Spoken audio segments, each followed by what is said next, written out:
Buisit, 1.5k tong calculator app. Paano ko to magbibili? 150 lang baon ko araw-araw. Kailangan ko pa ng pang photocopy ng notes. Relax ka lang, ako ang ginastos ko na sa Call of Duty skins yung panload ko. Tara, bumili ka ng Pancit Canton, libre ko. Ako nga ginastos ko ba ko sa cup na to? Limited edition kasi. Kaso 1k agad. Paano na ako uwi nito? Jeepney fare pa. Visit, ang hirap maging estudyante. Pero ng estudyante parang hininga, sanali lang, wala na.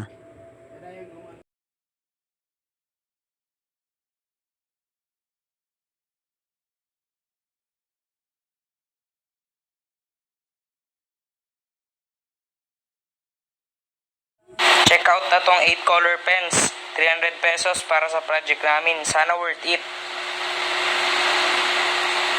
Visit, wala na akong pambayad sa calculator. Lunch price, iced tea, 150. Sige, deliver sa school gate. Ayos lang to.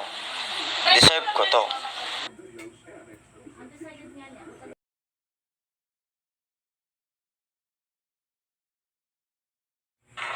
Post ko to sa IG. Hashtag OOTD. Hashtag suwabe.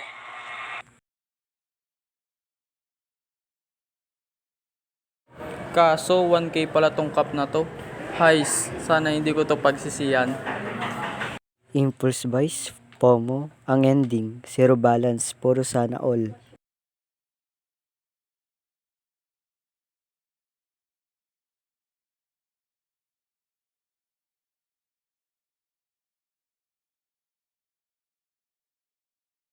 Mga pre, may nakita ako sa Facebook. Group ng murang school supplies. Legit to, 500 pesos lang. Akala ko puro scam lang sa FB Market. Paano to?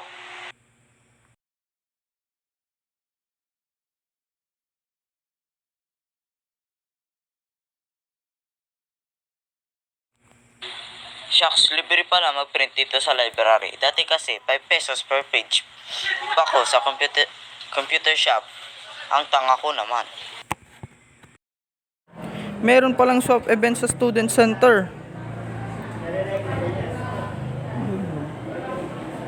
Pwede ko tong swap tong cup. Gamit ko tong 50-30-20 rule. 50% sa needs, 30% sa wants, 20% sa savings. Kahit 20 pesos matira, okay na. Ako nga nagbaon ako ng tubig. 20 pesos lang, solved na. No to overpriced milk tea.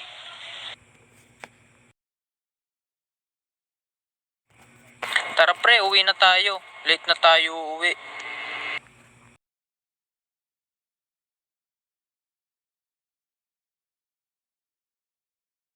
Hindi madali, pero kung gusto, may paraan.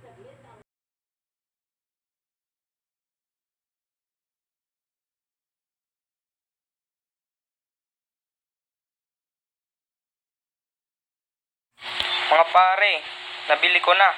Salamat pare. Nabili ko ang calculator sa FB Marketplace. Hindi na ako mag-iipit ng baon. Ako rin pare. Nakaipon ako. Concert ng Bini. Game na. Grabe. First time ko to. Ako nga rin nakahanap ako ng cup. Astig to. Swap lang, zero gastos. Dapat pala mas marunong tayo sa algorithm. Matalino ka, estudyante ka, kontrolado mo yan. Scan this for the student hacks.